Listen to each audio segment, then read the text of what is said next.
the Royal Rumble from Houston, Texas.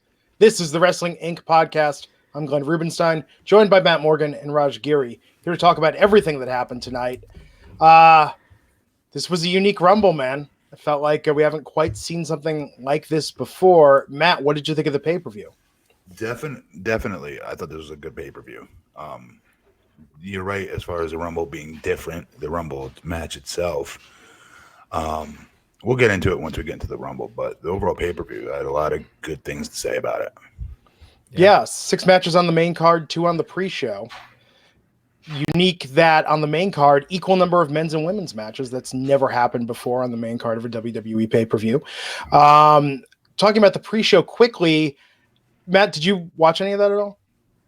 Say that again. Did you watch any of the pre-show? I did not, but I do have a comment about your last comment, though. I can't just let you get away with it. What's that? About, what'd you say? There was an equal what?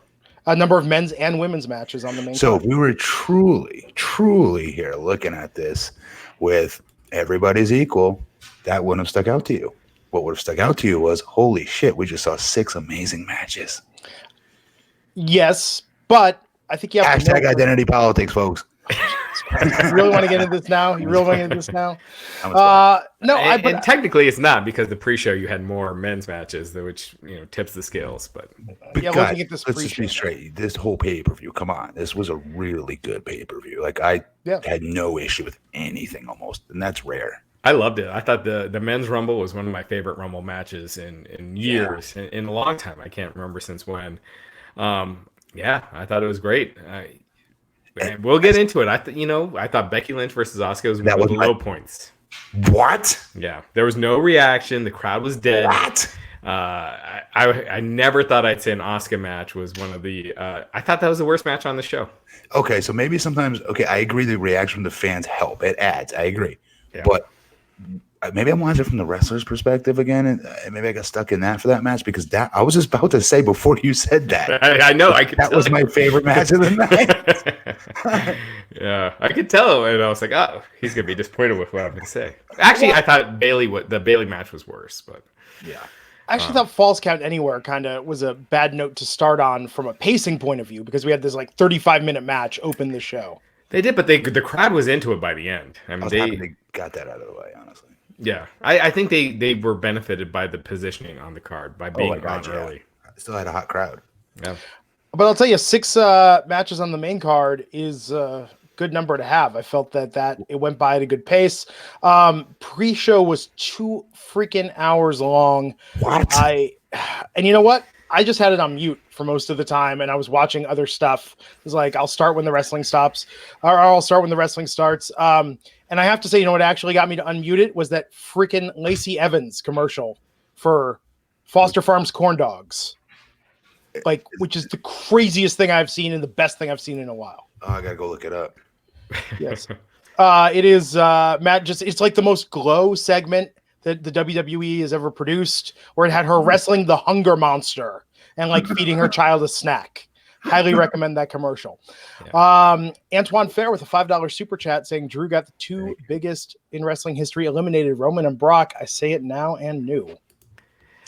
It's right. I mean, they put the rocket straps on Drew tonight, and I thought they did an amazing job. I thought that was so well booked. I loved it. It really was. And then, Raj, why don't you take the super chat? All right. I feel this was the best men's Rumble since 2010. I'm forgetting what 2010 was. Was that Edge returning or Cena? But yeah, I thought it was the best men's Rumble in a long time. I'm having a hard time thinking of one that compared. It's interesting looking at the chat here, because this does seem it was polarizing. A lot of love or hate spots. I'm seeing some people loved the same things other people are saying they disliked. So I feel like we do have a lot to dig into, a lot to talk about. Quickly want to go over the pre-show card. Sheamus, that return match against Shorty G was the first match on the pre-show. I mean, Sheamus did pick up a win, but this was a very competitive match. They went back. I mean, they worked hard. It was just one of those where people know it's a pre-show match, automatically it's not important. You automatically know you can skip it. It's there to entertain people while people are filling in the seats, and that's what it felt like in this match. No matter what they did, they weren't going to get a reaction, so it was a dead crowd for this match. Yeah, it's unfortunate. And do you think, Matt, what did you think about the size of the venue? I felt at times it felt like WrestleMania, and at times it felt like it was too big to have the crowd sustain the energy. But yet their entranceway was tiny. Of where they entered, you know what I mean? Where their video wall was and where they come out, it felt like they're like 3 steps. They were at the ring already, like MSG, like in a way. But I thought it was a good arena actually. Minute Maid, it's pretty, mainstream. I thought that was cool that they were there, but I didn't see any of this pre-show, so I apologize. And Matt, to your point, the reason why it feels like that is because they are coming from the dugout.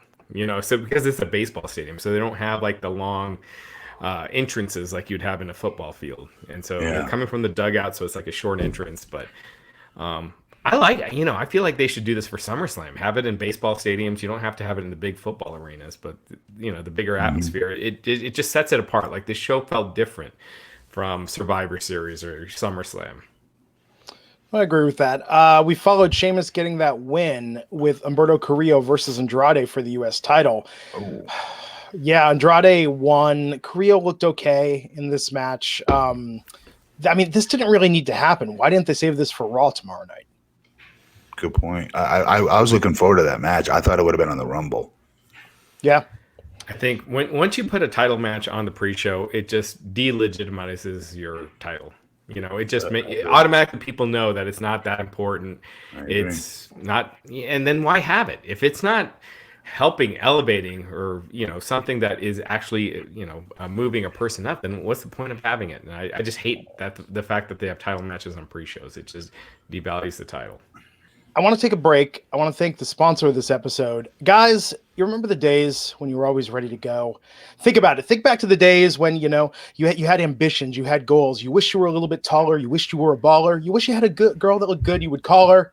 And now you're in your 40s and you're just wishing you felt like you felt back then. Used to vote-io dough. Now you can barely vote-io. Well, the good news is that you can get that back, that energy back that you once had as a much younger man, with Blue Chew. BlueChew.com, that's blue like the color blue.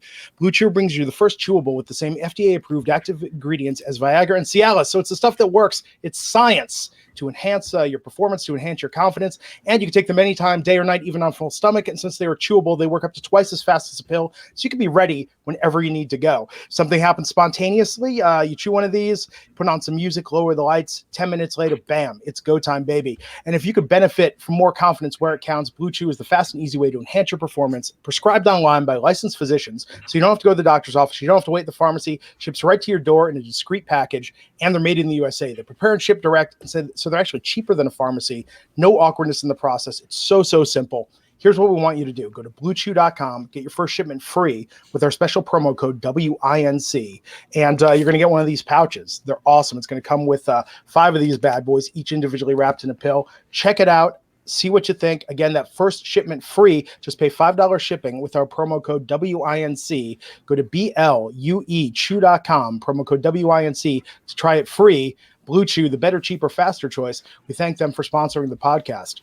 Matt Morgan, were you like a Skee-Lo I wish situation where, you wish you were a little bit taller and then in some weird karmic Twilight Zone twist, you spread it to 7 feet tall? Didn't he want to get with Leoshi? Yes, because she's fine. Yes. The only thing cool about that, what was it? Because he's 6'9". What did he say? Yes, I wish I was like 6'9" so I could get with Leoshi. Yes, and now I don't know all the lyrics. This is not going to be. That was the only part of that's the only thing I appreciate about Skee-Lo's song there. That was it. Because I was already 6'9" at this point. Right. You don't wish you were taller. You're already as tall as you were. Yeah. That's how he got tall, because he wished he was a little bit taller. Yeah. Jesus Christmas, Glenn. Let's talk. Raj, give the big announcement for WrestleMania weekend. WrestleMania weekend, you guys have been asked for it, and it's happening. We are all going to be there. It is, let me pull up the details, but we will be there. Mr. Matt Morgan, Glenn, myself, Justin LeBar, Nick Hausman. We will all be at the Wrestling Inc. meetup. It's going to be at a bar. Rick's in, let me get the details. And so, we're obviously anticipating that there'll be a lot of people. So if you want to sign up, go to our Facebook. It's free. No cover. We're going to have drink specials. It's at Rick's on the River, our North Willow Street in Tampa, April 3rd, 5 to 8 p.m. that Friday. So you have time to to get to anything that's going on that night. I think the SmackDown, other events. So, and actually, I think this time is wrong. I think it's actually 3 to 5, but we will double check on that. But sign up at facebook.com/wrestling inc. Go to events. Sign up. It doesn't cost anything to sign up. And we look forward to seeing you guys all there. 3 to 5 p.m. That's correct. Yeah, and it's pretty close to where everything's happening. Yeah. It's on the beach. It'll be a blast. Come on out, guys, because we want to do. You guys, for how many years now? You've been saying you wish that we did some of these things live, right? This is only going to increase that opportunity to do. I'd like to do more than this, actually, and I think this will give us that opportunity for us to prove to Raj that we will have tons of different fans coming in, and let's really, really, really build this up. You know what I mean? So bring a friend, and this is a chance for you guys to meet one another that I know chat on here, actually, that chat in the chat room amongst each other as well. It's another cool opportunity to basically see me clown Glenn live, right? What's better than that? No, I'm joking. Yeah, we're going to have a Q&A with all you guys. But it is probably going to be filled quickly. So if you are on the Facebook list, you're guaranteed entry into the spot. So regardless of if it's too full, you are allowed in. Anyone that's at the door, we can't guarantee it. What about the special VIP where it's Raj and Ryback versus me and Glenn in the tag team match? That will be that'd be something. Raj back versus Glorgan. Or the blueprint. He doesn't watch this podcast, Matt. Raj just confirmed that he does not watch this podcast. Yes. Right. What's the names you got? Dude, we're taking our business to t-shirts, dude. We're on like WrestlingTees.com now. Yeah. The Jew print. We talked about this the other night. This was a segment the other night. Yep. You know? It's the blueprint. It sounded like hotcakes. Yes, absolutely. So the link is, facebook.com/wrestling inc and go to events. And Joey Adorjan is saying, can you put up something on stream events for people that can't go? We're definitely, with Mania in mind, we want to meet as many of you as possible. We want to do something live people can participate in. And believe me, we are not forgetting about the people at home. We're going to try and do some special podcasts from Mania where we're all together. I can't guarantee how many, but we're definitely working to make that happen. And I'll just stream it, and worst case, I'll stream it live from my Instagram or whatever, Twitter, so you guys can all watch as well, right? Yeah. We'll be recording everything, and they'll be taken care of. Speaking of the chat room, let me put them over. Raj, I think this is a record live number tonight. For a Rumble. I think WrestleMania still topped it, but for a Rumble for sure. Well, we weren't doing I don't think we had a counter back the last Mania, so I'm sure it'll be broken. But tonight, thank you everyone who's here, and for people that don't know or don't check it out, when this page goes live on YouTube, there are people that actually will watch along and talk in the chat room of these broadcasts even before they happen. We got a great regular crowd in there, so That's I awesome. recommend that. Thank you. That's awesome. Thanks, guys. Now, so let's talk about the main card tonight and get into this. We started with that Falls Count Anywhere match, Roman Reigns versus King Baron Corbin. And this got out of the ring pretty darn fast. Of course, Robert Roode and Dolph Ziggler interfered. The Usos came to back Roman up. There was a spot with a porta potty at one point, and the match finished on top of the dugout. This was like a 35-minute long match. Now, Matt, you were saying you were glad they got this out of the way at the start. Didn't it feel? I mean, this seemed like an epic into itself. That it took forever to do so. It did, but honestly, looking back, I don't really remember too much from it. Honestly, the stuff with Brock in the beginning of the Rumble in my memory right now is like the thing that's really still in there pretty good, of occupying a lot of time on tonight's show. So honestly, it feels like it came and went. I know you said 35 minutes. I'm going like, wow, really? I don't remember it being 35. Was it really 35 minutes? It was like 35 minutes. Goodness. Wow. I remember looking at the clock when it was 30 minutes. But that's what pay-per-view is supposed to do. It's supposed to crescendo and get better as it goes. And this pay-per-view did that, because I don't really remember being annoyed by that first match as bad. Yeah, and I didn't think it was bad at all. And I thought the crowd was kind of quiet early on, and then it picked up. And Roman was booed early on. And I feel like that now we're seeing that honeymoon period with Roman kind of done. And now he's kind of back to being, at the helm of the booking. So But I thought he did a great job here. I thought this match was good. I thought Corbin did what he was supposed to. There was nothing I thought was wrong with this match. Call me crazy, but I don't get what's the reason to boo Roman, though. I don't get it. He's not wrestling for the title. He's not being shoved down our throats. He's wrestling King Corbin. Right. In a dog food match and crap like that. Like what's there to boo? I think it's just people thinking in their heads that that's what they used to do and they had to stop. Like now it's okay to go back to it. Because I agree with you. Roman has been busting his ass. He's not over pushed right now. He gets others over. He literally is getting people over almost every time I watch the guy. I'm not his biggest fan. Good Lord knows that. But seriously, he's improved. He's getting other talents over week after week after week. Yeah, no, I'm a big fan. I know you're not the biggest. I'm a huge fan of his because I think he's held back because of the lame promos that he's given. But I think the dude's a star and he's great backstage. Everyone loves him. He's a leader. He works hard. He busts his ass. He doesn't take advantage of the spot that he's in to hold people down. He can come in right now and say, "I'm good. Yep, I want to be pushed again. Let's go," and they would do it. Yeah. And he's not doing that. And to be fair, the actual match length was 21:20. I'm talking with entrances, the opening package. It was 8:35 when this match ended. And real quick, that opening package was freaking awesome with Stone Cold Steve Austin. Yeah. This pay-per-view for how bad the buildup was, I thought. I thought the Rumble matches were such an afterthought for tonight, and I thought from top to bottom, I thought this pay-per-view was solid. This felt like a huge pay-per-view we saw tonight by the time it was done. Yeah. So with this match, I didn't like that the porta potty was so clearly gimmicked with nothing in it. I'm not saying he should have been coming out covered in crap, but blue liquid something.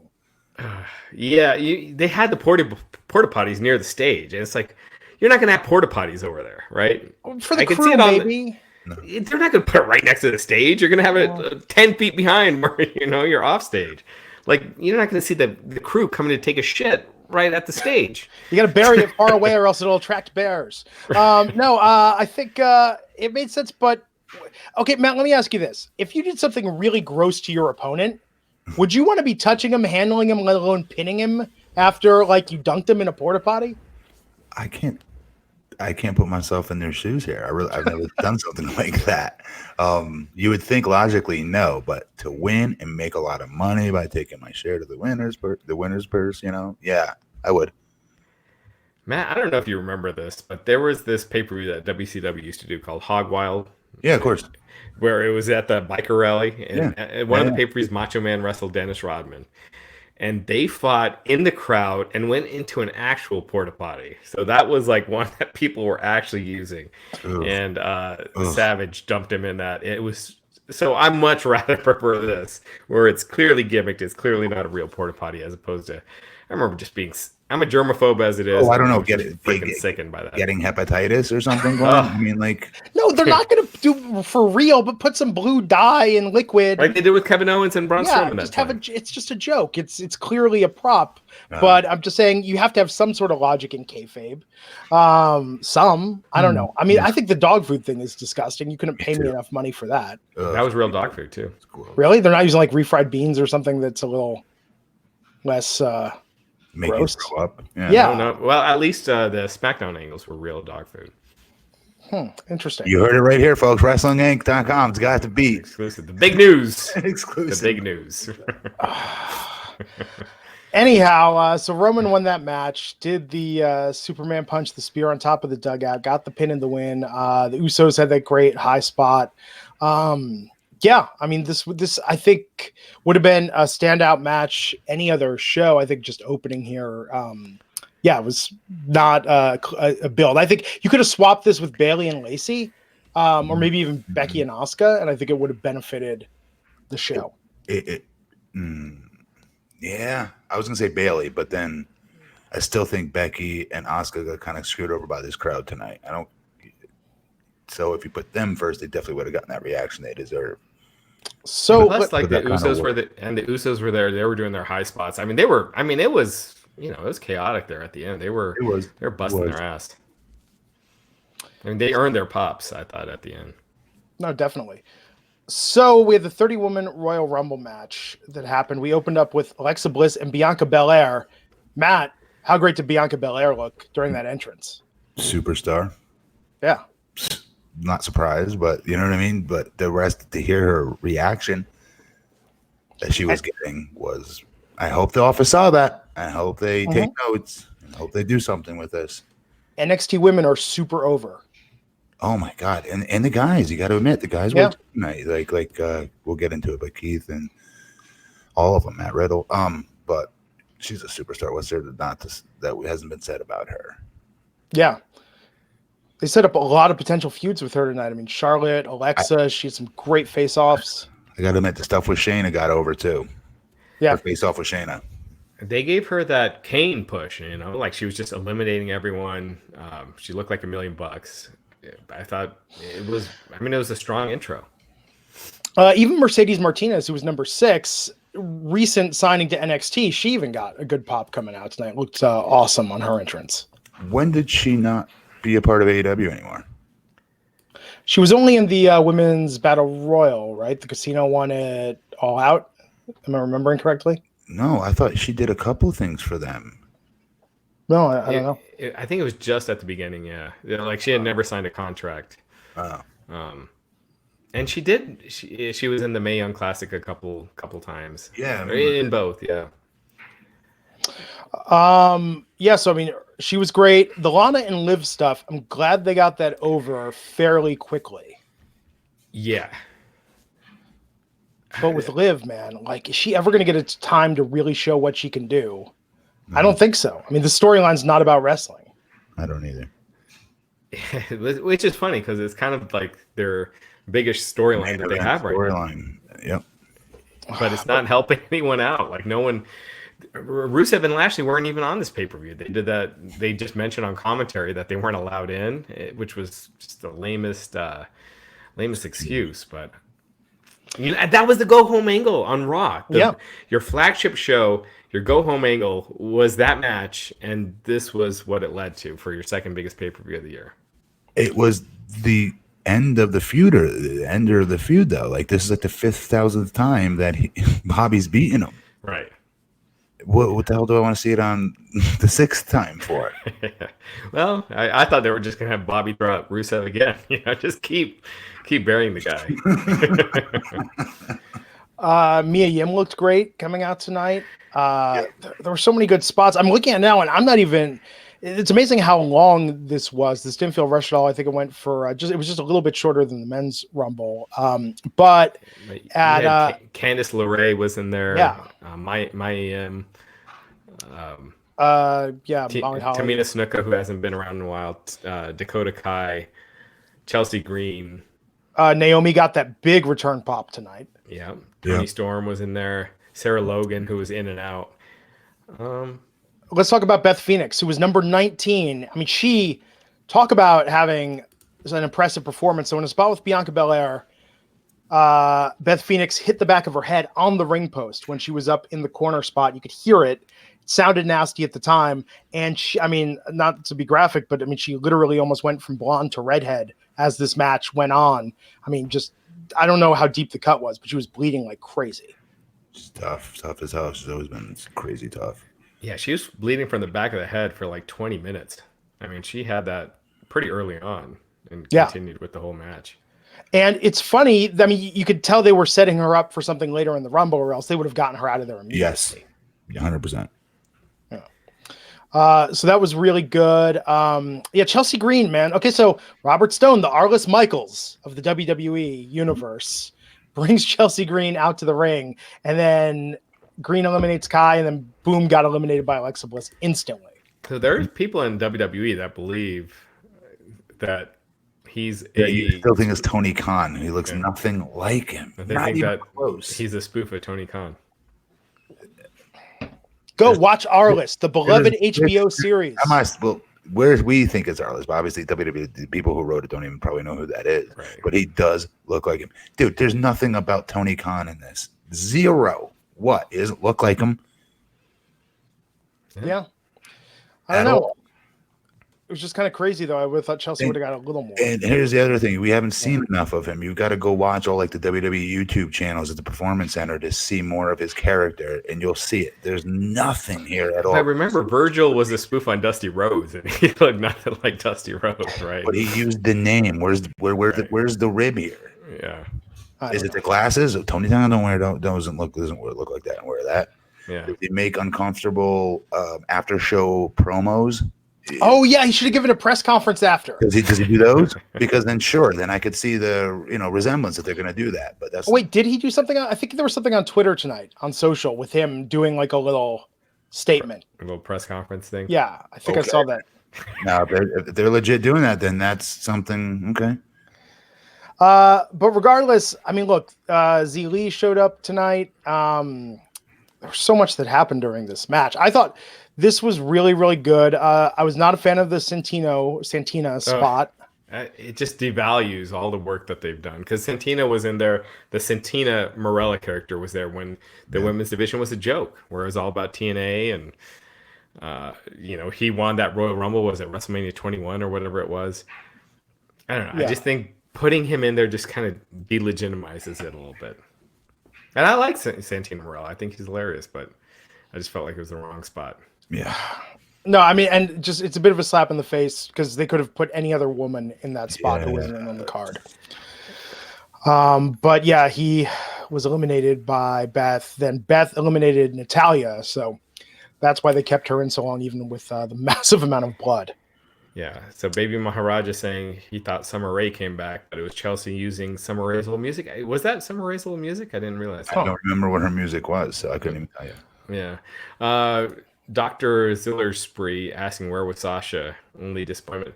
So after that SmackDown a week and a half ago, I did reach out to WWE, because the way she was pulled from that match, it seemed very, like she's got some sort of injury, and they didn't get back to me. And people I reached out to, a lot of times they will, sometimes they won't, especially if it's anything concussion related. I have not heard back once if it's something concussion related. I'm not saying that's what it is. But I have not heard back. But to me, it seems like she's injured. Like she has not wrestled since January 3rd. It's been weeks. She was pulled from that match on SmackDown. Yeah. Did not show up at all tonight. So she's obviously hurt. I mean, yeah. I think it's fair to say. After those spots, we had number 30, which was Shayna Baszler. Mm-hmm. Yeah, Shotzi Blackheart got a spot in the Rumble, which was cool. I mean, there was so much good stuff here, but this ended up with it coming down to Charlotte Flair eliminating Shayna for the win.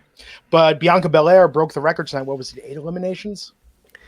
Yeah, and I think one thing is, when you look at a lot of these NXT stars, at an event like this, at a pay-per-view, they're going to get a big pop. And no way Jose got a huge pop at the post-Mania, Raw that he was on. These NXT guys will get huge pops, but who is realistically going to be a big star? I think Bianca Belair is. I honestly don't think Shayna Baszler is. And I know a lot of people are upset that Shayna Baszler didn't win. I don't see her versus Becky as being a big WrestleMania match. I could see NXT fans popping for it, but NXT is... They should have had Rhea Ripley in here. She should have won. She should have. That's the only big money. No offense, that's the only big money match I see here. Charlotte versus her. Yes, that's a big money match, but we've seen it. Charlotte don't need to win the Rumble.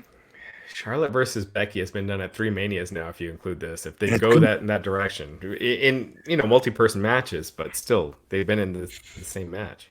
Honestly, what would have been better? Asuka again. Didn't Asuka win it once? Or yeah, the first one. If they didn't do the Becky storyline, I was about to finish that with. But they did, and they pulled their trigger on that already. And Becky beat her tonight. But yeah, they got to think ahead, because I just think those are supposed to be like they did with Drew later on. That's what this Rumble should be used for. That you can make somebody in one damn night. And I would argue Bianca got that tonight. She did, but they would all the way. It's too soon for Bianca. You want to build her up. Same as Shayna. She just hasn't been on, hasn't been on the main roster. You don't know how NXT gets a third of the audience of Raw or SmackDown. You don't know how she's going to, same as Rhea Ripley, I'd argue. You don't know how they're going to fair with the Raw and SmackDown crowd on a weekly basis. Well, you do if you when you get them in front of that crowd and you make them look like a humongous superstar. Keith Lee, look at the reaction he got. If they continue to make the person in front of the Raw and SmackDown crowd when they get these opportunities, not get them to a certain point and then cut their legs out from underneath them. But nobody ever thinks that any of these people are going to win. They think they're going to go in and do a good showing and they're going to cheer their favorite NXT star as they go along, but then they're going to get shit canned or something bad's going to happen at the very end. And the fans, you could tell, suspect it and know it's going to happen. WWE's got to stop booking it that way. They've got to get these guys through that glass ceiling when they have them in front of the SmackDown and Raw audience to really build them the right way. And again, this women's battle royal, what the hell does this do for Charlotte Flair? I just don't understand why give that. And I love Charlotte, but why waste this on her? Yeah, it doesn't elevate her. It doesn't. No. Yeah, no, she can. It just feels like she can trip over a banana peel tomorrow and be booked in a match versus Becky for WrestleMania. She doesn't need to do anything spectacular to get there because she's super over, Hall of Famer, you name it. I don't know. Wolf Coward saying I'd love with a $2 super chat saying I'd love for Charlotte to challenge Rhea Ripley. Tell you, that would make Mania weekend. I think that would be an incredible match, but I doubt that's the direction they're going. Bayley will drop the title, obviously, before then. And maybe we'll have a complete different picture. Maybe Rhea Ripley somehow becomes a Raw champion, right? Bayley's Raw champion, right? Yeah, Becky. SmackDown. So Rhea Ripley becomes, let's say, SmackDown champion and NXT champion. We'll have to, and Charlotte wants that. We'd have to see again. Rhea Ripley, her promos and stuff. I just don't see him. I just don't see it. Dude, Brock couldn't put 3 sentences together when he first started. Brock is, he could. You look at his promos in UFC, he just can't cut. He was 10 years in by then, though, and he was a sports entertainer before that. Yeah. But dude, no. If you have that feel about you, that there's a badass and animalistic feel that people are like, oh shit, this dude's about to come kill someone, or damn, this girl's about to come kill someone. You can't write for it. You don't even necessarily have to talk. It's a vibe that you just give off, right? That aura, that badass aura. Rhea Ripley has that. Yeah. People lost their mind when they were I was watching the UK thing the other night. She didn't say 2 words. They had her backstage just with her head down like this, and the fans lost their mind over it. I don't know. I think she can be really big.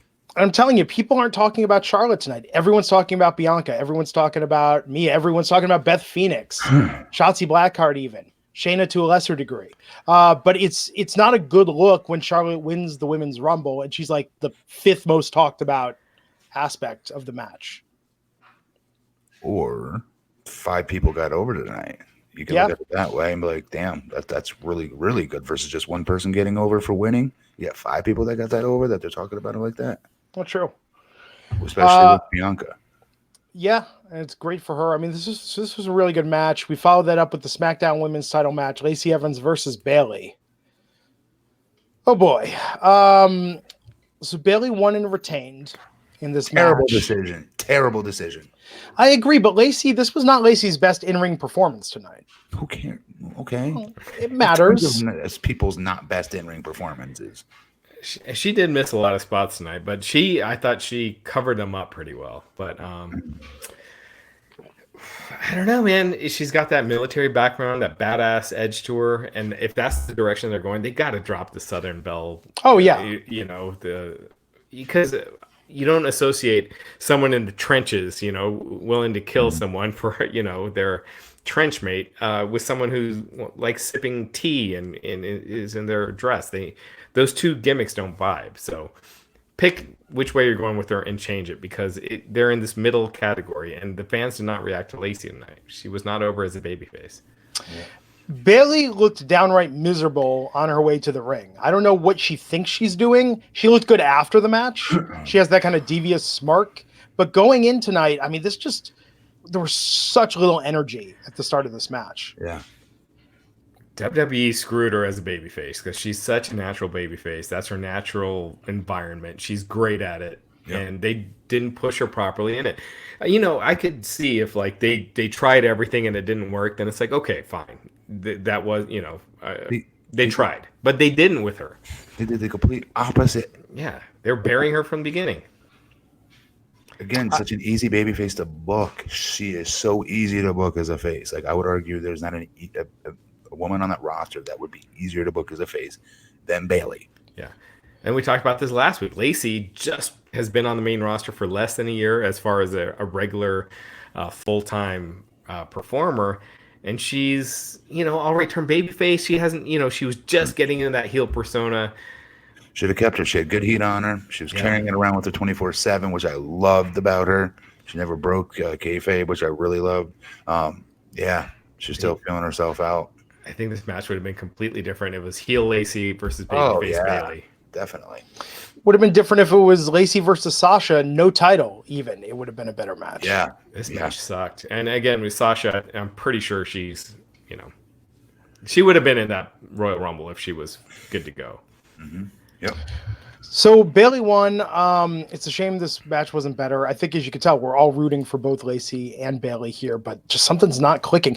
I was thinking about this the other day. Like, if you had to drop one show to watch each week, I don't know about you guys. For me, it would probably be SmackDown at this point. For me, it's NXT. Interesting. What? Yeah. Really? I find NXT hard to watch now between the production values up against a show that looks, major league, and NXT looks like there's 10 people watching it. It's just in ring, and that's all it is. There's no great promos. There's no character building. All the storylines are the same. Someone's attacked backstage. Someone's attacked. They want revenge.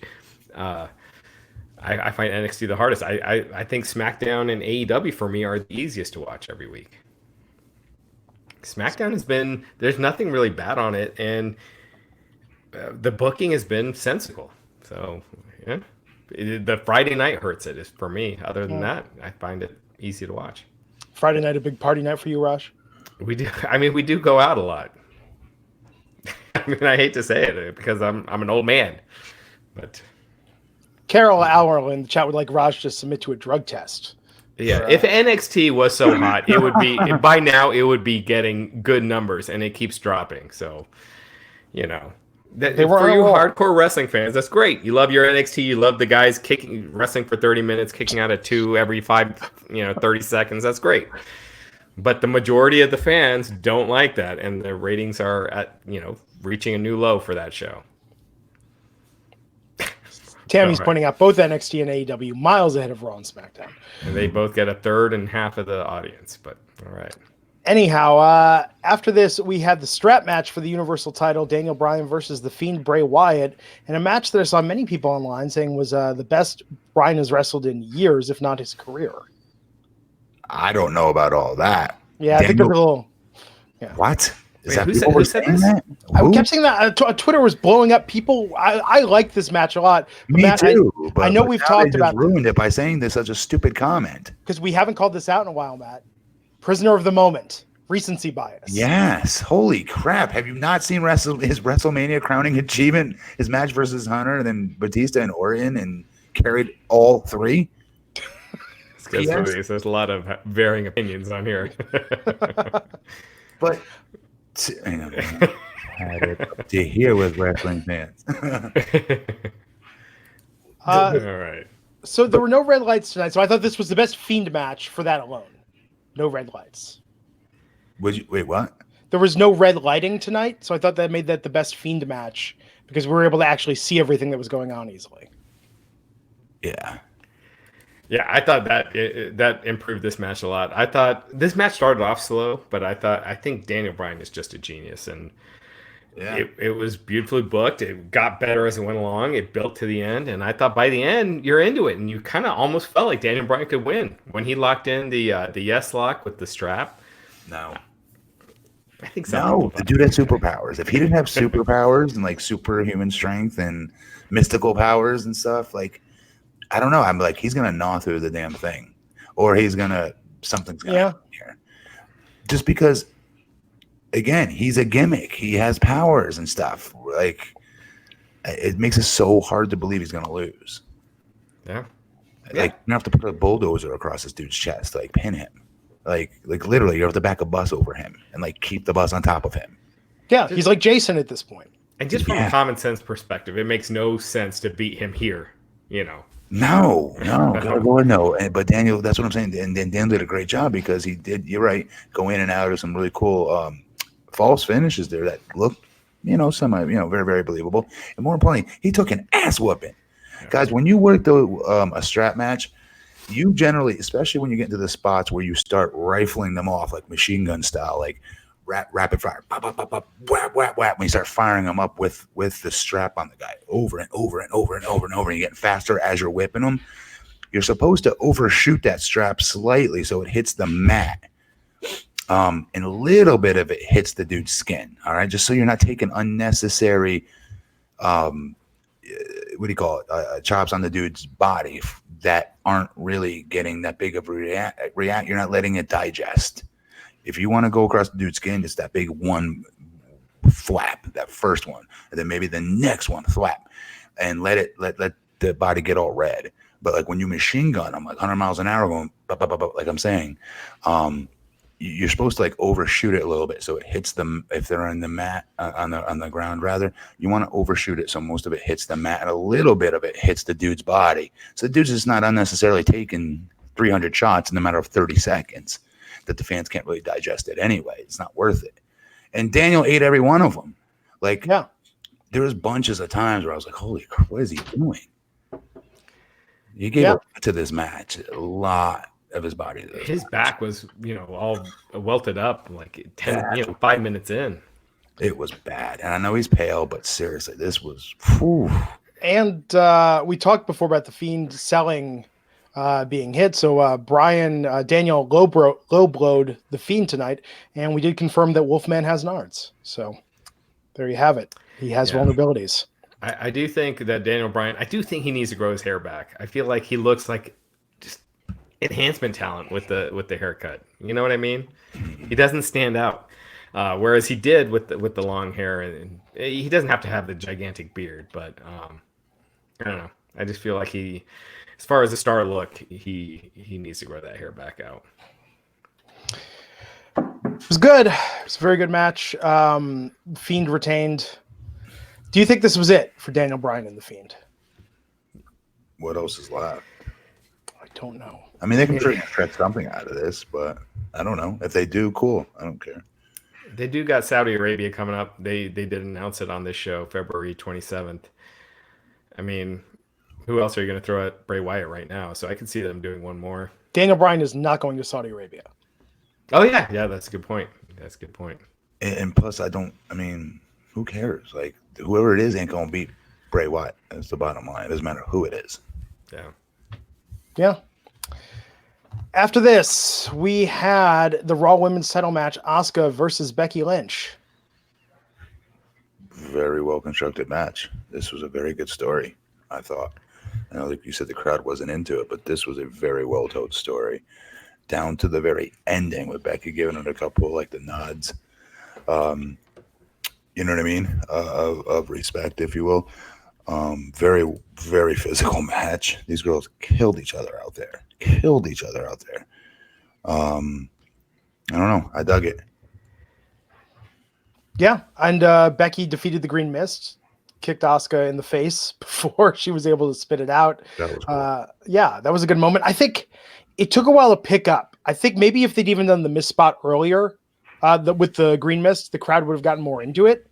Once that happened, the crowd came alive because they knew, like, okay, this is going to be different. This is going to be a surprise. This is going to be so. I think it just took too long to get going. What about the part where Becky looked knocked the F out? Yes, I thought she legitimately was done. I swear to Christ. If you go back and watch that replay, she ate the tip of the boot to her forehead. So how that really didn't knock her out, I don't know. But I got hooked on that. That, I think, is what hooked me into this match as much as it did, honestly. Because I thought she was, like, legit knocked out until the ref started going over to go call for the bell. And I was like, oh, it's still at work. And she grabbed his ankle. But the fact that caught me for about 5 seconds of believability and suspending my disbelief, I got to give it credit to him, because nobody else suspends my suspension of disbelief in make-believe wrestling. I think Asuka's awesome. I thought, to your point, I thought they worked a hell of a match, but the crowd was just dead. And because it was so long and the crowd was dead, I don't know what it is with Becky Lynch. Because I think in a lot of ways she is the biggest star right now in WWE. Like she generates the most attention. But with her matches, the crowd just dies as soon as it starts. And it's one thing if it was once in a while and then, it was just a rare occasion. But it has happened like every pay-per-view. I cannot remember a pay-per-view where a Becky Lynch match felt big once it started. Like it's like the anticipation dies as soon as the bell rings. And her versus Charlotte when they kicked the crap out of each other with the weapons. You remember that? I think that was before she was. Yeah. I'm trying to think of the last time that there was a heated match that she was in, and man, I can't even remember. I think we're going back a year. They've got to get her into a spot where the match is. They start the match hot, like she gets called down to the ring second. She gets announced second, right? And she comes sprinting down the aisleway, hits the ring, jumps in a Thez press position, starts hammer fisting the hell out of whoever the hell her opponent is. The fans would get fired up on it and just honestly go into something where the heel looks like she cuts her off for 2 seconds, hits the ropes, and then boom, feeds into something for Becky to big bump with, and then boom, disarm her. Done in 1.5 minutes. She needs something like that. Yeah. Could you imagine like a Brock kind of thing? Yes. Well, could you imagine if she'd run in and did that, kicked Asuka in the face, the mist came out, Asuka missed it herself, and then Becky got a quick win? Yeah. I mean, it would have left them friggin' hot and chanting her name. That's for sure. The ending of the match would have left with them chanting Becky. Or if she caught Becky early and kicked the shit out of Becky and won, and then that could lead to your WrestleMania rematch, Long game? Yeah. Yeah, I mean, I don't see what's wrong with that either. Why does Becky have to have the championship? I know she's your biggest star, but like, isn't that better to have your biggest star chasing someone believable, which Asuka was until tonight? Mm-hmm. Yeah, she's still believable, but you know what I mean. She doesn't have her number anymore. Wait, let me get this comment up here. I worry too much about the crowd. I watch wrestling for the wrestling and the promos. I could care less about how loud the damn crowd is. That is an automatic reaction of what's working and what's not, buddy. But anyway. Well, I mean, Matt, the hardest thing is to put on a good performance to a dead crowd or a small crowd, isn't it? Okay, it's true, but not every. But you've heard of the popcorn match, obviously, right, guys? So, like, I've seen tons of really good wrestlers. I've seen Chris Benoit and Eddie Guerrero wrestle in a house show. I forget where we were at in Texas once. In the popcorn match. I assure you, I wrestled like 2 matches after them. I'm pretty sure their match was 1,000,000 times better than mine. Like maybe 3 billion times better. Yeah. All right. But because of where they were positioned, I'm telling you, that's just it's very important, the positioning of these matches. Very important. But you do have to be smart enough and entertaining enough and experienced enough to feel that crowd out. If they're not coming for stuff, sorry, you've got. This is why the WWE gets in trouble the way it does sometimes, because they don't have enough talents that know how to not memorize everything. Yeah. And start calling things on the fly and switch things up to get them back. Because I assure you, and people hate when we use these examples, The Rock and Stone Cold and people like that. But if they were put in a spot when they weren't coming like that, they would figure a way to change that shit. And then with the heat they'd get after. And to your point, Matt, they should not be putting Becky Lynch, one of their top stars, in these spots after a Rumble match. Like they should be positioning her better. She Absolutely. They're not making many stars. When you got one like a Becky Lynch, you got to protect it and put her in, at where she's going to be a hot point of the show. And the thing that got her over, WWE didn't book. Right, she got her. They were trying to turn her heel. Right, and yes, yeah. There's that, and then the bloody nose. That was an accident. Right. WWE didn't plan that. Right. You know what I mean? So it's like, good Lord, like they do everything possible to, like, to hurt these people. It feels like to like screw them up. Yeah. I don't get it. I don't. Yeah. Do not have a lot of faith in creative. I hate just saying that blankly. Any one of us, any podcast, any host, any, old professional wrestler, ex-professional wrestler can say the same crap and blame everything on creative. But like, what else do you do when it's so blatantly obvious? When we've seen pun intended, the blueprint for lots of these characters that have been super successful in other places that worked and would easily work on this show too, but they continue to go against the grain, i.e. Bayley, i.e. Nakamura, i.e. Samoa Joe, i.e. Kevin Owens, i.e. Sami Zayn.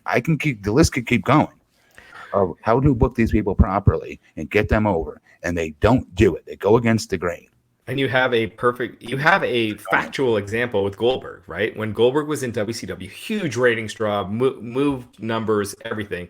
When he went to WWE for that year, they just, their booking just made him ineffective, made him just another guy. And it just shows like that booking, it affects you. It can affect talent. It can make or break stars. And you got a rare star with Becky. You got to protect her. Yep. The men's Rumble match tonight. We opened with Brock Lesnar coming to the ring. It was announced that Rusev and Bobby Lashley would not be in the match because they got into a big brawl earlier and they weren't cleared to compete. I know. Elias came out, sang a song, got into the ring, got hit with the guitar, got eliminated. Sacrificial lamb coming down to the ring. What was he saying? He's calling him sacrificial lamb. I thought that was so funny. Then Rowan came out. He got eliminated quickly. Who was after that? Bobby Roode came out. Now, this was looking at Brock's reaction to Bobby Roode's music. I think tonight Brock was the first time Brock Lesnar saw some of these talents, certainly heard the music. Because he looked amused as hell at some of the people coming in, like, oh, who's this guy? I'm not familiar with this person. Right? How many Bobby Roode matches do you think Brock Lesnar has sat through? Let's be honest. I would argue he has seen Bobby Roode when Brock wasn't maybe TNA anymore. Yeah, like when he wasn't wrestling anymore. Yeah, or something like that. Because he is a fan of like good wrestling. Yeah, guys that are good like that. But Glenn's thing was pretty funny. Who is this guy? Right? I mean, John Morrison was coming in. Brock's dancing to his music, like getting down. I mean, I'm just saying, like, Brock is not known for being a locker room leader, or the kind of guy shows up first, leaves last, watch every match, hangs out in Gorilla, says, "Attaboy, good job," pats him on the back when they come back through. He used it. I'm sure he did, but that's not how it's been as of late. And that's what makes him great. That's what makes him unique. That's what makes him hated by a lot of people, because he has that persona that he does not give a shit. He's there to make money and leave, and you can like it or you don't, but he's a badass and he doesn't care what you think. And I love it. He's unique. There's no one like that right now in wrestling. Because no one else can get away with it. Yeah, right. Well, and then we got Kofi and Rey Mysterio came in. So Brock eliminated the first four competitors almost instantly. Kofi came in, Rey Mysterio came in. They got into it with him. Big E came in. It was 3-on-1. Brock eliminated all of them. Then Cesaro came out, eliminated Cesaro. Shelton Benjamin came out. This was great because Paul Heyman welcomed Shelton. There were hugs all around. Brock was catching up with him. It's funny because people on Twitter were getting so mad, but it's so clear they're building up to a big spot, right? They're building up to the guy that eliminates Brock. Hoping for it, but I was like, where else could they really go with this? Brock can't win it, obviously. Yeah. I do gotta say, him eliminating John Morrison like that, he just came back. Terrible use. They should have had Dolph Ziggler in that role. Yeah, or the revival. Not Morrison. I'd argue Rowan, because they have been pushing him a little bit. Yes. It's too soon to make him look like a jabroni. Yes. Strowman shouldn't have been thrown out like that just right off the bat. He was in there for like a minute and a half, whatever it was. But that being said, if Edge hadn't returned tonight, I think they should have kept this going to number 30 and had McIntyre eliminate him at the very end. Like, Brock should have just kept doing this. Brock going out at 15 or whatever. It felt like we had two different Royal Rumbles, but I was in for 30 for an entire thing of what Brock was doing. I didn't like it at first, but then it really got good and it was different. You think, like, he was getting a ton of heat. You could tell they were building it up, like you said, Raj, to give this off to somebody. Like, and that's exactly what he did. If you go back and you watch that Claymore kick, Brock friggin' damn near hand stood over that top rope for him. He looked awesome taking that bump over the top for him. Brock was great in this. He worked his ass off. Yeah, for what he was given, he was awesome. Did you notice the difference in the athleticism between Keith Lee and Braun Strowman and how they were taking Brock's suplex tonight? Keith Lee, if you go back and watch, was able to take the bump and do the back roll through like cruiserweights take it. That dude is just a specimen, man. I know he's not like all muscle and stuff like that, but that's even more impressive to me that he's built with a little bit of that baby fat on him, and he's still that, like, probably the most athletic big man they have, easily. Well, Keith Lee's awesome. I mean, if he could add a little muscle to him, you know what I mean? a little bit more tightness, but the angle they caught him on staring at Brock face to face was pretty impressive. Brock dancing MVP's thing. Hilarious. That for me took the cake tonight of Brock's was getting down. It was great. I love Brock. I mean, I know people like online hate Brock, but he's such a unique character. He's so different. I don't think he should be champion. He holds up that title, but as a character, he's so different. I like him there. I just don't like him as champ. Yeah. I like when they do stuff like this when he's having fun, and it shows you the difference, right? I mean, this was not tonight what we criticized Brock for. He was very engaged. Yeah, and I thought it helped Keith Lee, even though Keith didn't get any eliminations. But just being in the ring with Brock, and Brock acknowledging him as a threat when you build him up as this Mike Tyson-like beast. I thought it was great. They don't get that. They're getting pissy about how much he was going over on people. And it's like, don't you get it when the first dude bumps this guy, like the place is going to blow. And then more than one person bumped him. All right. Kofi hit him with Trouble in Paradise and he bumped. Go back and listen to that reaction. I thought they should have given Kofi a little bit more with him, honestly. Yeah. But what can you really do? It's a battle royal over the top, elimination. But the other part was when Keith Lee hit him with that tackle, a simple tackle spot. You would have thought Hogan slammed Andre. It was that loud when he took him off his feet. Again, building for that. That's the entire thing. Keep being a dick and keep being this big bully, eliminating people. I think the big complaint, though, is the people that they had him jabrone. That's my only complaint. They had so many other people they could have put in those roles to do that with. No reason to put Morrison in there. You just brought back, should be making you money. Lots of that. I agree with this guy, Elroy Jetson, asking why Ricochet was in the low blow spot. That he was the assist for Brock getting eliminated, kind of. Great call. Should have been Kofi. I agree. Should have been Kofi. He gets a little bit of revenge for that title loss. It should have been Kofi. I agree. Ricochet is a spot on Raw. It's not going to help Ricochet out. I think it would have helped Kofi a lot more. Yeah. So it was number 15 Ricochet, then followed by number 16 Drew McIntyre. Ricochet did that low blow to Lesnar. Drew nailed the Claymore kick, eliminated Lesnar. The crowd went wild. I was surprised Brock left. Raj, you were biggest pop of the night. Really quick, go back and watch it again. I watched before we came back on. Drew winning was awesome. We're ecstatic for him here, obviously, but the biggest pop of that match was Brock being eliminated. Yeah, Glenn, to your point, because Brock was hanging out, for a long time after being eliminated. He was kind of ringside, so I assumed that he was gonna cost Drew the match, like pull him out or do something. Yeah. Refrigerator Perry, Big John Studd style. Yeah. Exactly. But no, he was just out there for like 10 minutes and just left. But it was good because it gave Drew time to keep staring a hole through him the entire time, which I love that. Yeah, clearly that's the WrestleMania match, right? It's got to be Drew and Brock. I'll pay for it. Yeah, I think that's where they're we've going. talked for a year about Drew being a top guy and that, just he can go in the ring. He's got the look. He's got charisma. He's got it all.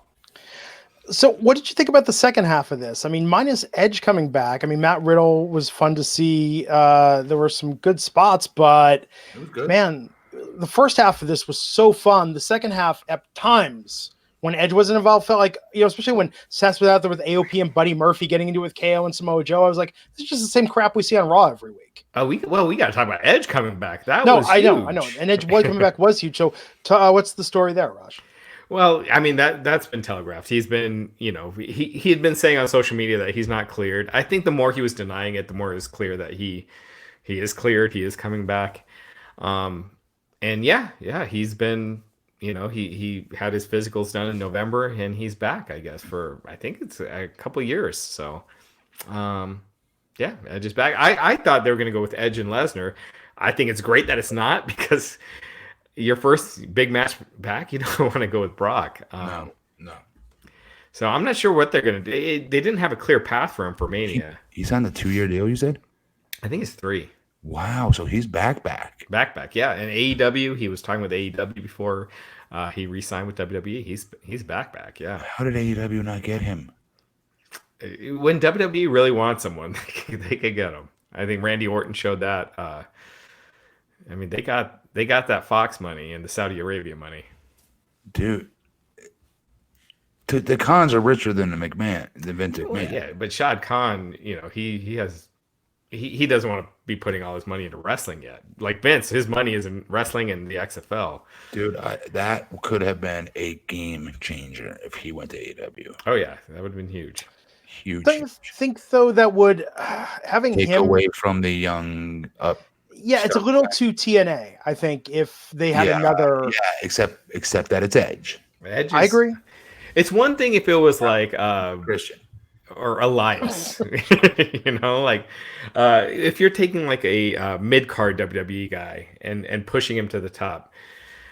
That's what TNA would keep doing. Like Christian was a mid card WWE guy when he left. Damian Sandow. He lasted TNA for a minute. Yeah, but remember his first night in, they had him coming out and looking at Bobby Lashley when Lashley was the world champ.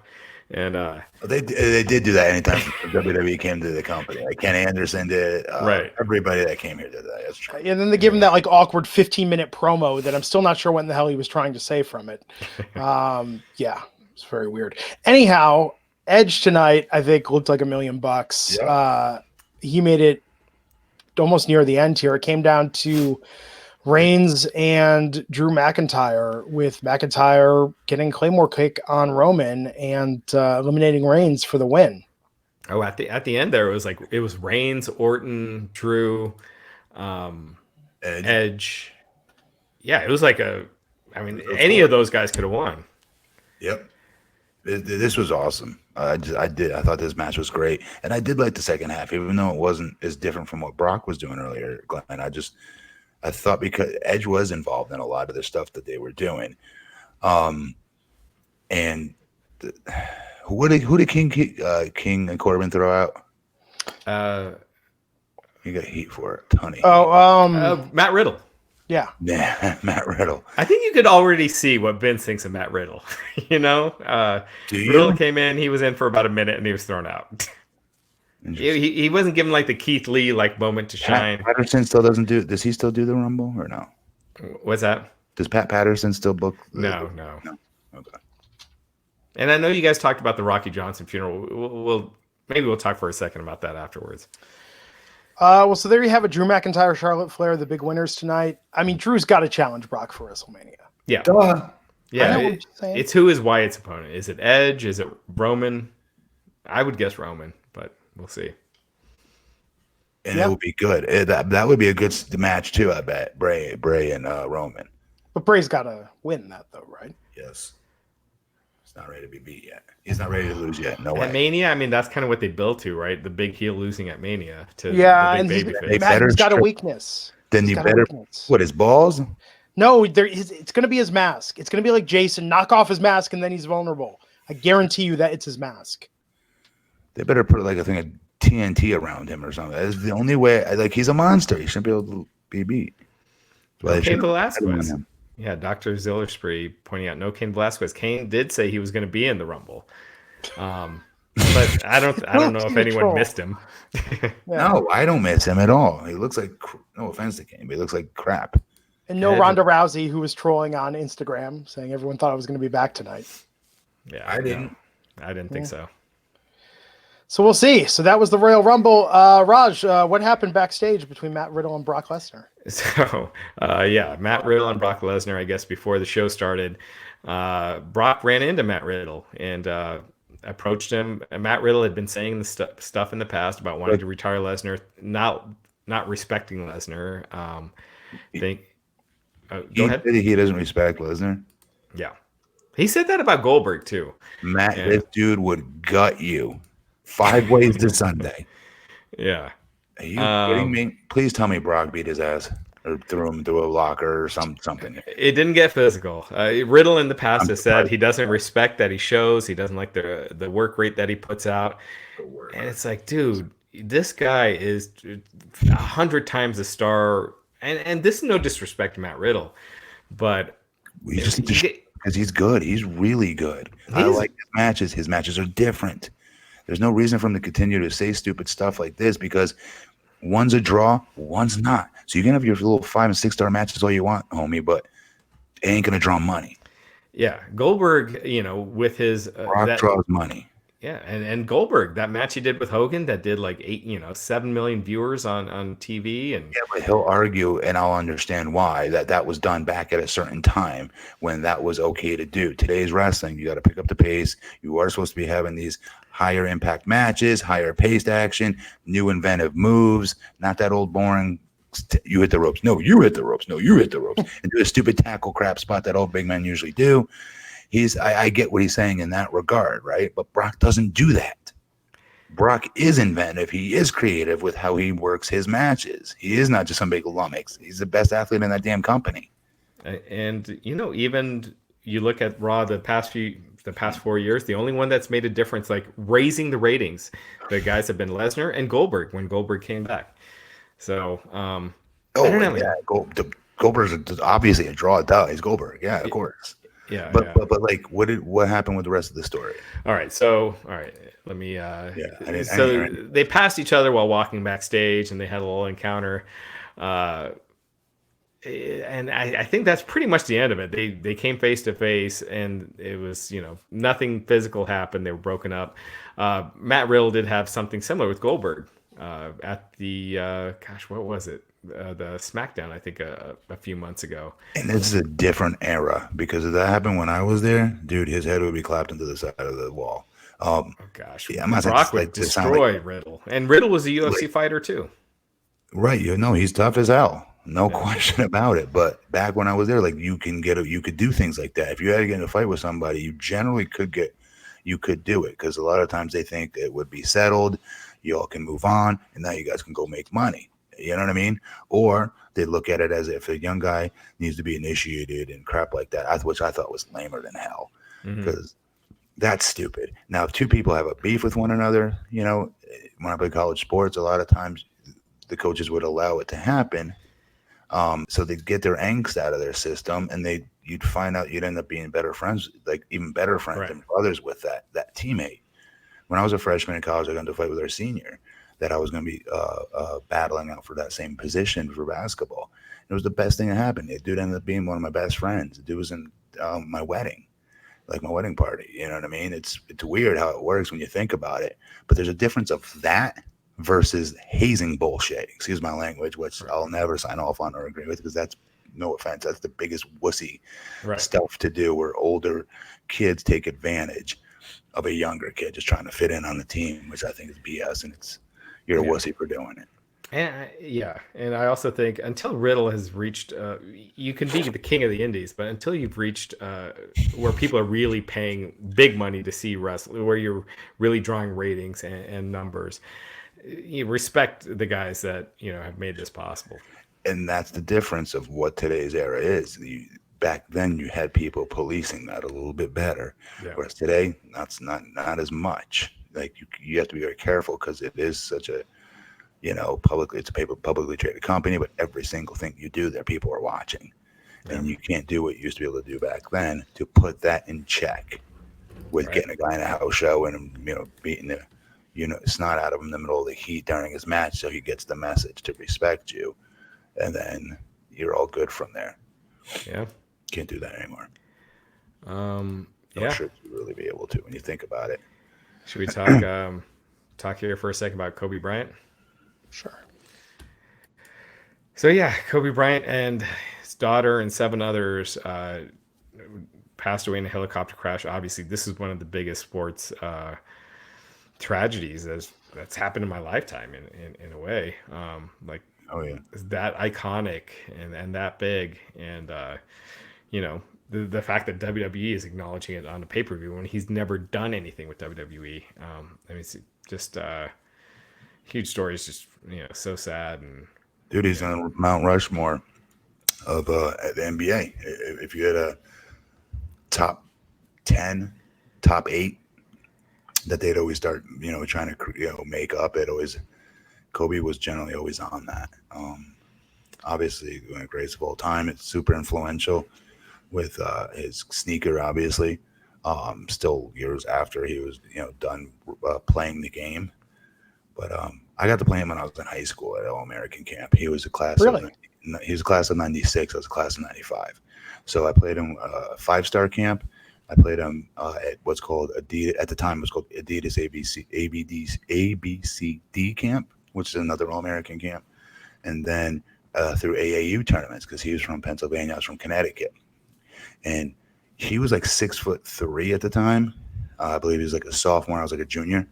And he was just this dude that he was like the third best player on his AAU team at the time. They had this guy named Scooney Penn, who was a point guard, who was like their best player. Went on to play at Ohio State, I believe. But anyways, he was like just a 6'3", 6'4" kid that just chill in the corner, just keep banging threes all game. But like he wasn't this dude dunking on people yet. I went on to college in 96, and I started seeing these commercials with Kobe in them, doing all these fancy dribbling moves. He's 6'6". He's going to the prom with what's her name? Was it Moesha? Yeah, Moesha. Who played Moesha? R&B singer. Brandy. He went to her prom. She invited him to her prom, if you remember. And he was being drafted to the NBA. I was like, where the hell did this happen? Like this dude grew like 3 inches over the summer or something, and then just dunking all over people.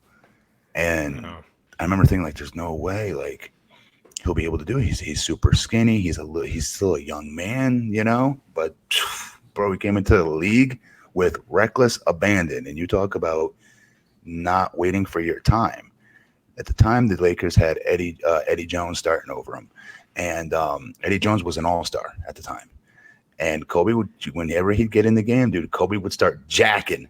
He would start jacking shots up and just play his way in with no fear of what the repercussions would be. And that's why he became who he became. He had no conscience, or fear is the right word, for taking huge risks and chances. Most rookies would never do that, especially playing behind an all-star. Then he ends up starting over that all-star. But then by the time midway through his rookie year, I believe. Just crazy talent. And I'm honored to be able to say, I've always been able to say that, or I've always been honored, I should say, to be able to say, play against them about 4 or 5 different times through high school, and then watching what he went on to become. And then the crappiest part, the worst part, is with his daughter. His daughter, man, was going to be an amazing basketball player. And I'm just trying to think of the things that I know of about who she was and how much she was. The fact that's where they were going, right? Weren't they taking her and some teammates to? I believe so. And I know he was traveling with at least one of her teammates and a teammate's parent that were also killed in the crash. 9 people in all, including Kobe and his daughter. Man. Very, very sad. I mean, it's one of those deals where it's just like the whole day had the air sucked out of it. Yeah. I mean, I was never a big NBA fan. Like, I can count the number of basketball games I've watched probably on 2 hands. And I've been to a few live, but Kobe transcended basketball. He was just a gigantic superstar. And, like hearing that, and then it just, like what you said, I was like, man, I can't think about the Royal Rumble right now. This is, Yeah. There was actually, wrestling was a good distraction tonight from it, because it was the first time I was able to get out of my head a little bit over it. Yeah. Because it was everybody, like everywhere I went today, everyone was obviously talking about it, but more. Yeah. I was at a restaurant with my daughter, and just everyone, they turned to the TV when it came on, and everyone's just checking their phones, and it was just, it's kind of one of those, where were you when this happened kind of thing. And, people use that word surreal, and I was always like, why are they overusing that word? Why are they using that? That's what this felt like, though. Well, Matt, and it's interesting that you mentioned, playing a game. I mean, him being of our generation, of our age group. I think that a lot of the times when we think about death and a lot of beloved figures, celebrities, even beloved people in our lives, it's usually people in later stages of life. You say, well, they lived a good life. They accomplished what they wanted to accomplish. They had some sort of closure or sense. It came to a conclusion. But when you think about someone struck down, at 42 years of age, it really goes to show that, do not take anything for granted, and that it can literally happen at any time. My God, seriously, right? Yeah. It's you know, tomorrow. I don't want to. I don't want to get into it, but when people, I'll say like he's in a better place or something, it's like no, his better place is with his daughters right here, growing, growing old with them. So, it just sucks. It's so sad, and the best to his family. I cannot even imagine what they're going through.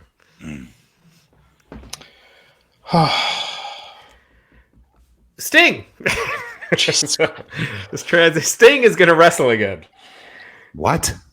So apparently Sting is. I had to like. Yeah, you're good. I know. Why? Not the smoothest transition, but it looks like Sting. Why is Sting wrestling? He's going to be at the Saudi Arabia show next month, and it looks like he's going to wrestle again. Yeah, that would be a good match against the Fiend. I mean, for the Fiend to have a win against Sting would be fantastic, but again, did they not learn their lesson? They got to stop doing this with these older talent. I think Vince McMahon got a batch of stem cells or something, and they're just rubbing them on Daniel Bryan and Edge, and they're like, we can heal people now. Well, I think the Prince in Saudi Arabia, he only knows those guys. He doesn't like. Ooh, maybe. I could get you Roman Reigns versus so and so. It's like I don't know who those guys are. So apparently Sting is going to be returning the ring right now. Apparently the creative plans aren't for Undertaker. Before you guys give me shit, me and Ryback were talking about, if Sting were to come back to wrestling. And he made a good point. Ryback was saying that they should have Undertaker and Sting as a tag team against two young guys who could bump for him, like the Revival. Yes. And just a showcase match, show the legends. Cool seeing them together in the same ring. The only doing it for the entrances is the whole reason why you want to see them to begin with. Yeah, you don't want to see a 20-minute classic. You don't want to see them look like they didn't look when they were younger. Nobody wants to see that. You want to see them at their best. So that's an easy way to protect them. Sure, the tag team. Mm-hmm. Yeah. When's the next Body show? I'll tell you who it is. It's Bobby Roode and Dolph Ziggler. That's who the perfect opponents for them would be. Bumping feet all over the place. Absolutely. Yeah, and apparently one more change to the Raw announcing. Vic Joseph apparently is already gone. Oh. It looks like Tom Phillips now is going to be taking over Vic Joseph on Raw. So it'll be Tom Phillips and Jerry Lawler. And they did this too quickly. Am I the only one who thinks that? Get rid of Lawler. He's the weak link in all of this. He definitely is the weak link. I think he's gotten better, but they had no chemistry.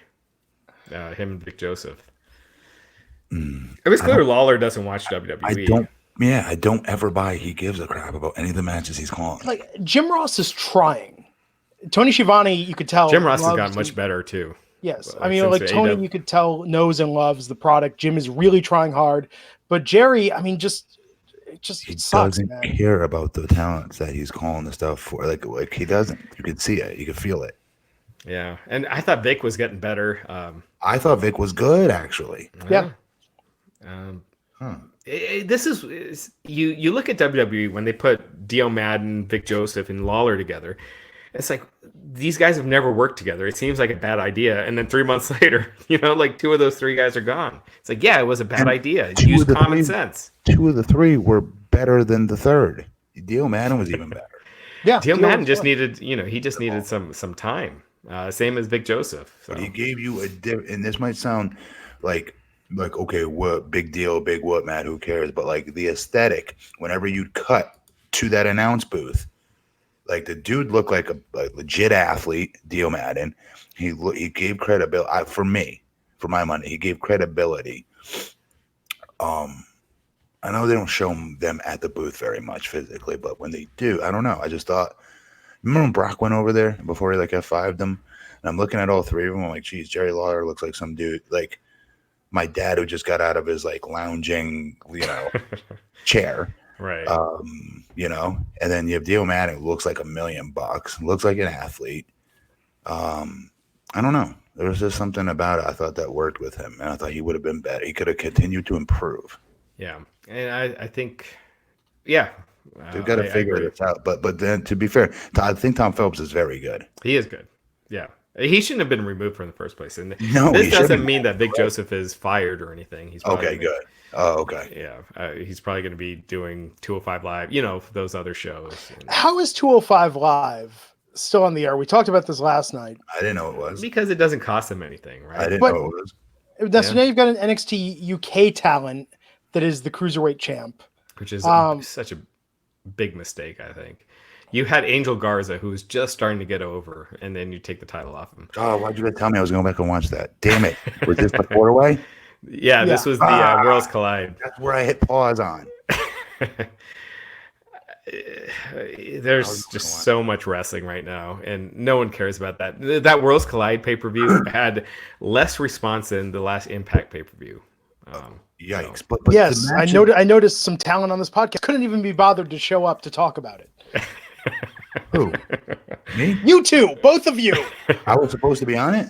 I don't know who's supposed to be on. It was last night. I'm doing it with Michael and Jesse, and I'm just like, Jesus, like Justin. Well, at least you got to call it. You didn't rely on poor Michael to get us through the matches. Goodness gracious, Michael! The start of the match would start like, all right, so and so puts a headlock on so and so, and let me just say, Matt, this is what I like the most about it. I'm like, get to the finish. Then we'll talk about it because we have so many fans that want to hear the finish. But Michael is a good dude with a shitload of energy and loves wrestling, so I like Michael. No, it was fun last night. It was just very different. It was a very different podcast for people that are used to hearing the usual regular flow. I would have done it. I don't know. I get told by the boss man who I'm broadcasting with. I didn't think you watched NXT UK. I normally don't. To be fair, you're right, Raj. I don't. But this pay-per-view, I found myself watching it. Yeah. I see what they're doing, trying to mix the NXT UK guys with the NXT guys to give them rub, raise them up. But I think it's just bringing the interest level of NXT down. I think that's part of the reason their ratings are down. Really quick, what do you think of Mustache Mountain versus, what do you call it? Oh, against DIY? Yeah, I did see some of that. It was a great match. I just don't care. Why should I care about this match? Where are the storylines and the characters? Yeah, these guys can go. Great. Good wrestling matches are a dime a dozen right now. Like, give me a reason to care. I'm getting to a dangerous place as a fan where I'm starting to not care about the stories as much and like really impressed by the high spots. What the hell is going on? Because there are no stories, It's a role reversal for me. Like when I was younger, I wanted to see nothing but like storylines and stuff like that. And that's usually not what younger wrestlers do. They just do high spots and shit like that. And now it's like, now that I'm older, it's like I want to see these high spots and flippy do shit that I couldn't do. And then not as much boring storylines like Lana and Bobby Lashley. Yeah, I just find like a Brock.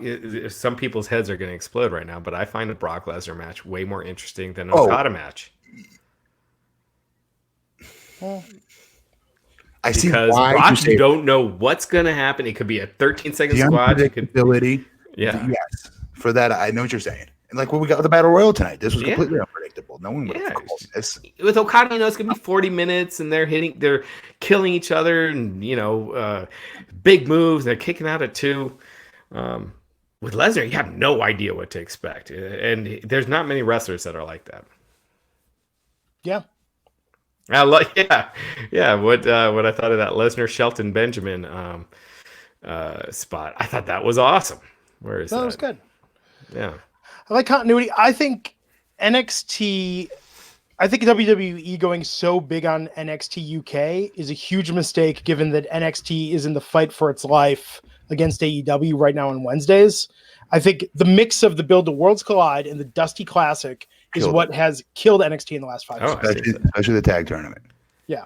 Yeah. These 5-star matches are not getting ratings. People don't care about, the grizzled young vets. So then let me ask you this. I love AEW. Obviously, I admit it every week that I probably judge them more in favor than NXT. I admit that.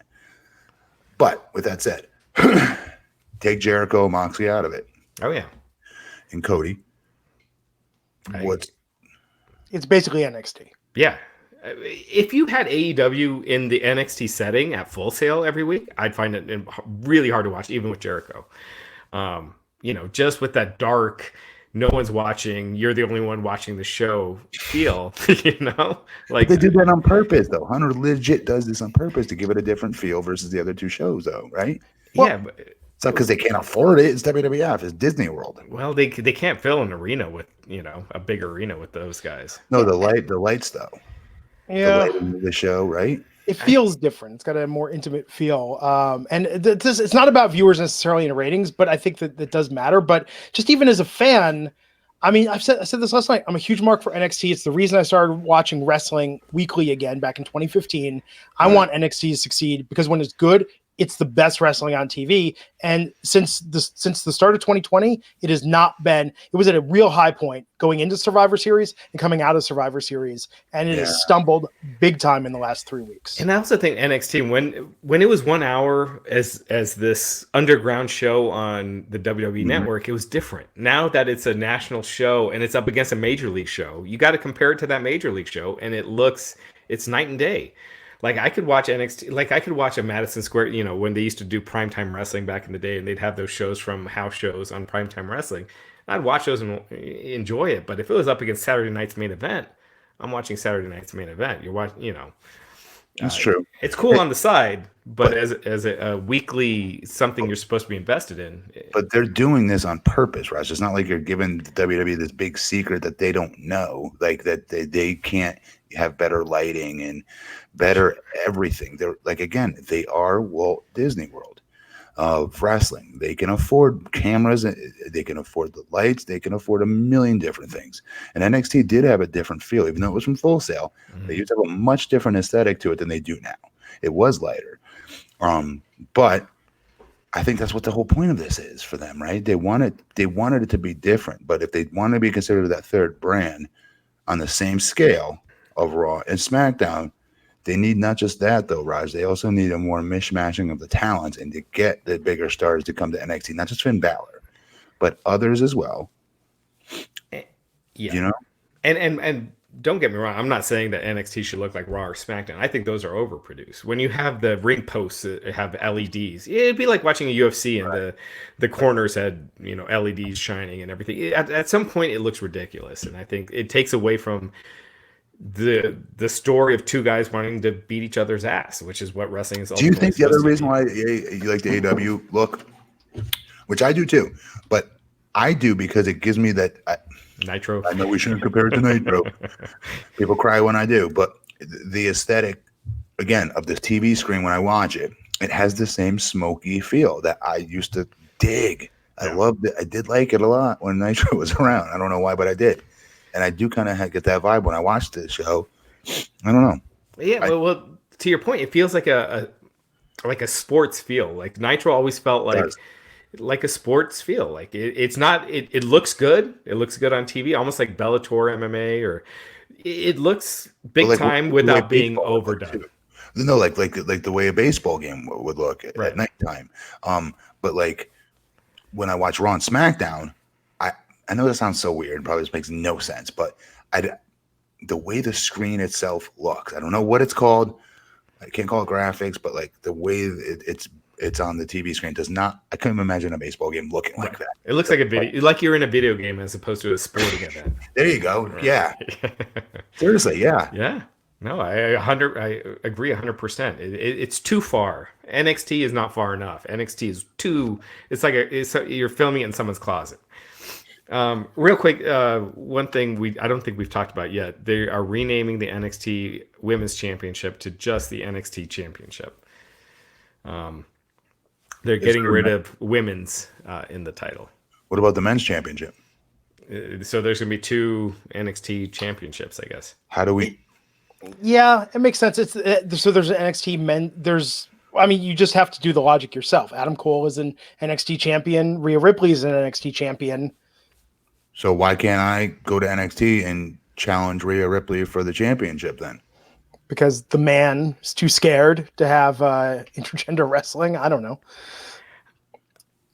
I just think how do you break that down then? Yeah, having two championships named the same just makes no sense to me. Just add men's to the men's championship. Fine, in the Olympics, you have men's. Yeah. Then you know which is which. Then you know what I mean? Right. Put men's in front of men's. There you go. Matt, it's like your point earlier, the closure that you zinged me for. If it's all equal, you don't need to say men's or women's. They're just so then there should just be one then. But they are different though. No, I know. They are when you have WNBA and then the NBA. They're different. It's not men and women playing the same league. And two talents can't wrestle each other either. Right. Like a guy can't wrestle a woman can't wrestle the guy for the guy champion. Well, they have done that in TNA. Right. Right? Yeah. I mean, right. Well, Tessa is technically the world champion of the men's division. Because up until now, that's always been the men that have competed for that title. And there is a separate women's division. I see what they're trying to do, which you got to kind of, you can appreciate it. But, I don't know. Yeah. I think if there would be an outcry if you combine the men and women's basketball, like WNBA and NBA together, and you're like, all right, well, only the best players play, that would knock out a lot of the women by genetics, because genetically the men are taller and it would. Well, do we really want to get into this, guys? We're an hour and 30 into a podcast. like we're not going to solve the world's problems. Nobody gives a shit what we have to say about gender roles in the world of professional wrestling and semantics and who's genetically given. Jimmy the Greek got in a lot of trouble back in the late 80s talking about who was genetically better at certain things. And just trust me, don't go there. You can't win. It's a losing battle and nobody gives a shit. But do you think it's a good idea to rename that championship? Whatever. I mean, the sun will still rise and set tomorrow. Does it really make a difference? Yeah. Then I mean, like, you want to talk about this? There's a lot of stuff we could talk about that are hot button issues about women's wrestling and men's wrestling and gender. This is like not significant at all. I think this is just a mere semantics argument, and it really doesn't matter. Mm-hmm. Yeah. But it is the story of this week. That is a big deal. I'm sorry. Really quick, when did they do it? It's effective immediately. So now when you hear them on TV tonight, was it announced the other night? Was it? They didn't make a formal announcement. It was done quietly. Huh. Cool. And Becky got in trouble for her comment. Not in trouble, but there was a backlash about Becky's comment last week. Yeah, so Becky was on Backstage with CM Punk, and she was talking about how she doesn't like the term women's because up until now, using the term women's, it's like, oh, we need this many women's matches. And it totally makes sense what she was saying. That up until this point, because wrestling has been behind the curve of like the UFC and a lot of other sports when it comes to that. But so a lot of people thought maybe it's because of her comments that they dropped the title. And then she came out, issued a statement saying that wasn't what she meant. She just wants the men and women's, men and women's wrestling to be treated equally. And I think I can't see anyone disagreeing with that. Yeah. I mean, obviously they're different rosters. Obviously people can compete differently, but I mean, this is all perception. Really, WWE is still going to do things the same way. They're just rebranding what they call it. Yeah. That's all it is. And don't forget, folks, it's also a work. Let's try to keep perspective as well. And also, WWE are hypocritical bastards because they could talk all they want about women's evolution and all this stuff. But tonight we had Santino Marella as Santina show up in the Women's Royal Rumble. So remember who you're dealing with. It's all for show. Yeah. It's all for marketing. Nia Jax was in the Men's Royal Rumble last year. Now, you could argue that when there is a lopsided equation, that it is actually progressive representation to do something like that, where you are Whereas this was a joke. Yes. Yes, I agree. There was a bit of a difference there. There is. Anyhow, on that note, did we talk about Rocky Johnson's funeral, the gossip? Oh, just real quick. Yeah. So Vince McMahon, he was kind of playing, he was being Vince, strutting up there. He did say, so superstar Billy Graham, who wasn't at the funeral, but he heard secondhand from his mother-in-law who was there, was complaining about Pat Patterson's behavior. Pat Patterson was apparently a little off his rocker at the funeral. They cut off his mic at the end, towards the end of his speech. And then Vince McMahon also apparently strutted on stage, complained about the ceremony being too long. And just kind of cut a promo about how Ada Johnson was the best thing that happened to Rocky, which was kind of odd because they had been divorced for a while. Rocky Johnson has another wife. But he was basically just saying what Rocky had said in the past. Like, his wife was the best thing that happened to him and his kids. So it's just one of those things. Vince is Vince, and Pat's, maybe he's losing his mind. Who knows? But people thought Pat's stuff was very inappropriate. Gotcha. Yes. Right. On that note, we'll be back here tomorrow night to talk about Monday Night Raw. I assume all three of us. Raj, you're in for tomorrow night? Yep. Yep. Okay. And we can continue with that. And if people have feedback, they want us to talk about these issues, we can debate. Raj can moderate. Matt can take a side. I can take a side. It'll be like Crossfire back in the day. It'll be awesome. Anyhow, on that note, he's at BP Matt Morgan, at Raj Giri _303. I'm at Glenn Rubenstein. You know what? Don't follow me. I don't want to hear your feedback tonight. Block Not him. about the end. Block Glenn. Tell me about their unfollow Glenn. Unfollow Glenn. It's fine. We'll see you back here tomorrow night on the Wrestling Inc. podcast. Take care.